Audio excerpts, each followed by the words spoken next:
Hello, Tyler DeWitt here. So we're going to talk about the power of website marketing funnels and why you should be using them.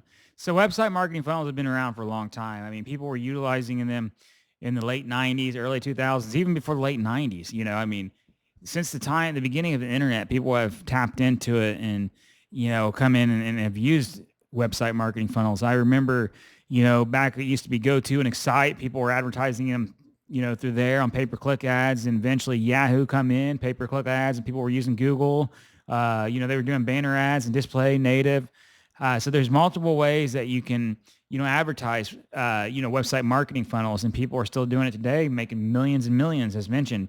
So basically what a website marketing funnel is where you set one page up and then you list out your product or service on that one page. Don't focus on anything else but your specific product or service that you're selling. Try to keep it relevant as possible, and don't try to sell anything else but maybe one service and one product. So let's say you're a health coach, a dietitian, doctor, psychologist, personal trainer. You can create a landing page or a funnel and landing page as well, and focus on the benefits of your services, people that have used it, and use strong copywriting, strong headers. A strong header would be like, learn how I help, or something like, Anna lost X amount of weight in X amount of weeks by utilizing this. And just keep it at that and then move into your content. And a good copywriter usually uses about 1 to 2 sentences per paragraph, maximum 3 sentences. Don't make it too long. Don't make it too short. Sometimes long copy does better. And what I mean by long copy, like you're using 1,000, 1,500 words. Then other times people will use 300 to 500 words.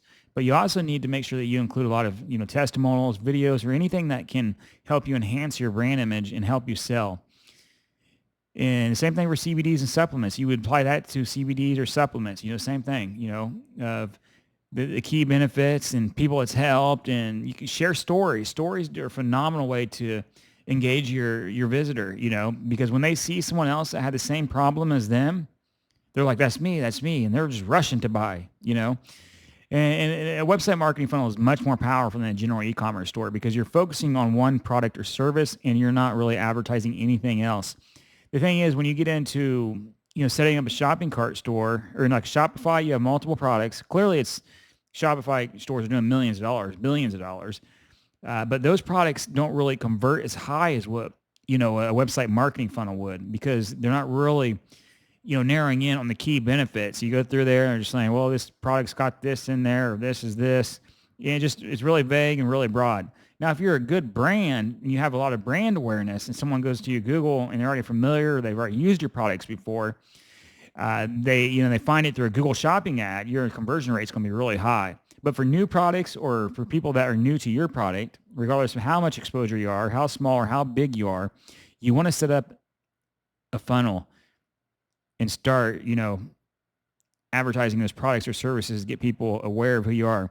And we have one guy we work with right now. He's got about 20, 25 products. He's a big influencer. He drives all of his traffic from Facebook, YouTube, TikTok, all the social platforms. And he does anywhere from $750,000 up to upwards $2 million a funnel. And we've had him, even internally, we've had several website marketing funnels for our own supplements we used to own years back before we started offering, consulting services and our services. It's very effective, very effective. You just got to, narrow in on your market and find out what works. And a good way to find out what works is look into your competitors. Maybe your competitors are doing, already have a website marketing funnel set up and see what they're doing. And maybe you can kind of differentiate, kind of take elements or whatever, and then apply it to what you're doing. And another important factor is anytime you're launching a funnel, you want to always consistently A/B test. Never, ever give up testing because you could find one page that converts at 4% per 100 visitors and another page is only doing 1% per 100 visitors. I've seen people set up a funnel and that's all they do with it. They just set it up, it doesn't work, and they think it's a dud, and they go away from it. When in fact, they should have probably set up 2 or 3. And there's, tons of website testing software out there for split testing, A/B testing. One of them would be VWO, Visual Website Optimizer. There's, numerous platforms out there you can use to test your pages to see what converts best. So, and usually, when you set up a website funnel, it's kind of separate from your store. So you would just create the landing page, and then you would, make sure it's easy as possible for them to buy. Not really an add to cart button, but buy now. You know what I mean? Buy now instead of add to cart, because add to cart and they go through there, it makes the process more longer. Your goal is to make it short as possible and make it easy as possible for them to buy, and that will help increase your conversions as well. So you click buy now, boom, put in credit card information, boom, you sign up for that service or you buy that product. So if you have any other questions, feel free to comment below. Thank you.